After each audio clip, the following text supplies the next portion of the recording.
TV serial तेरी मेरी डोरिया के एपिसोड रोमी द्वारा साहिबा की असहमति के बावजूद उसके घाव की देखभाल करने से होती है, जबकि दूसरी ओर अंगद पुलिस को बताता है कि वो समस्या में है।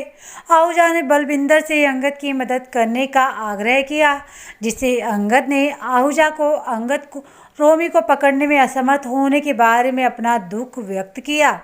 बलवीर अंगद को बताता है कि आहूजा सफल होगा और उससे अपनी शिकायत दर्ज करने के लिए कहता है, जिससे अंगद को ये बताना पड़ता है कि उसके चचेरे भाइयों ने उसकी ज़मीन का हिस्सा ले लिया है। वो उसे अपने चचेरे भाई के विवरण के साथ शिकायत दर्ज करने के लिए कहता है। अंगद बलविंदर से कहता है कि वो विवरण के लिए अपने सहयोगी को लाएगा। दूसरी ओर ये देखकर ही साहिबा का खून बह रहा है। रोमी खून के बहाव को रोकने के लिए अपना पैर ऊपर की ओर रखता है, लेकिन साहिबा उसे लात मार देती है और रोमी गिर जाता है। साहिबा ने रोमी से कहा कि वो उसकी देखभाल ना करे और कहा कि चूंकि उसका परिवार उसे प्यार करता है, इसीलिए उन्होंने उसके लिए एफआईआर दर्ज कराई होगी, और कहा कि बहुत जल्द वे उसे बचा लेंगे। हालांकि रोमी साहिबा से कहता है कि यह असंभव है, क्योंकि उसके परिवार को पता है कि उसकी हत्या अंगद ने की है, जिससे साहिबा सदमे में है। बाद में गगन अपने घर में प्रवेश करता है और मधु से भोजन के लिए मेज लगाने के लिए कहता है, लेकिन मधु चुप रहती है, जिससे आहूजा पूछता है कि क्या हुआ। आहूजा मधु से पूछता है कि क्या तानी ट्यूशन से आई है, जिसके कारण अंगद ने लाइट चालू कर दी, और जब उसने आहूजा को तानी को चाकू की नोक पर रखते हुए देखा तो उसे झटका लगा। उधर साहिबा रोमी से पूछती है ये कैसे संभव है कि अंगद ने उसे मार डाला है, क्योंकि वो उसके सामने लाइव खड़ी है। साहिबा रोमी से कहती है कि वो उसकी कल्पना में मृत नताशा की तरह नहीं है, जिससे रोमी गुस्से में उसकी ओर बंदूक तान देता है। तुरंत रोमी खुद को शांत करने के लिए गहरी सांस लेता है, जिसके बाद वो उसे बताता है कि उसने अंगद को उसकी हत्या के आरोप में जेल भेजा है। साहिबा रोमी को घूरती रहती है, जबकि रोमी अपना टेप दिखाता है, जिससे साहिबा अंगद को पुलिस हिरासत में देखती है।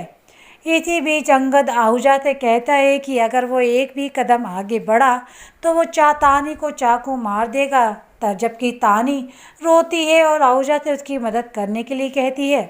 अंगद चुपचाप तानी को चाकू की नोक पर रखने के लिए दोषी महसूस करता है, जबकि आहूजा मधु से पूछता है कि उसने अंगद एक अपराधी को अंदर कैसे आने दिया। इससे अंगद ने आहूजा को बताया कि जब उसने उसे देखा तो वो उसके परिसर के अंदर आ गया था। मधु ने उसे फ़ोन करने की धमकी दी, लेकिन चूंकि उसने तानी को मारने की धमकी दी, इसीलिए वो रुक गई। अंगद आहूजा से कहता है कि वो असहाय है। साथ ही तानी को पता होना चाहिए कि आहूजा एक निर्दोष व्यक्ति का अपमान कर रहा है, जबकि आहूजा अंगद से पूछता है कि उसे उसका पता कैसे मिला। वो आहूजा को बताता है कि उसे बलविंदर से उसका पता मिला, जिसके चलते आहूजा ने अंगद की ओर उसे गोली मारने के लिए अपनी बंदूक तान दी।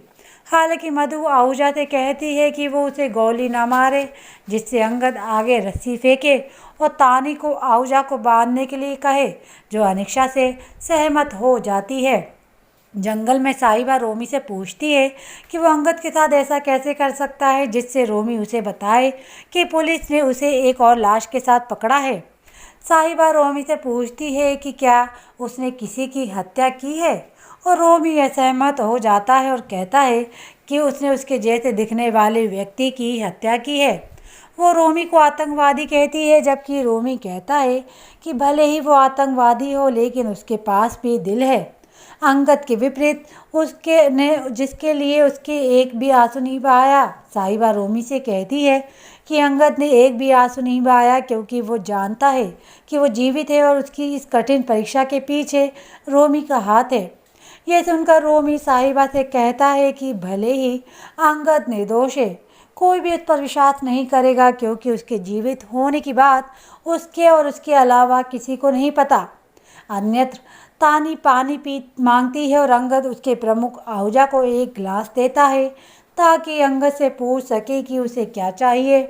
अंगद आहूजा को अपनी आवाज़ कम करने के लिए कहता है और साहिबा को ढूंढने के लिए उसकी मदद मांगता है। और इसी दौरान दरवाजे की घंटी बजती है जिससे अंगद घबरा जाता है।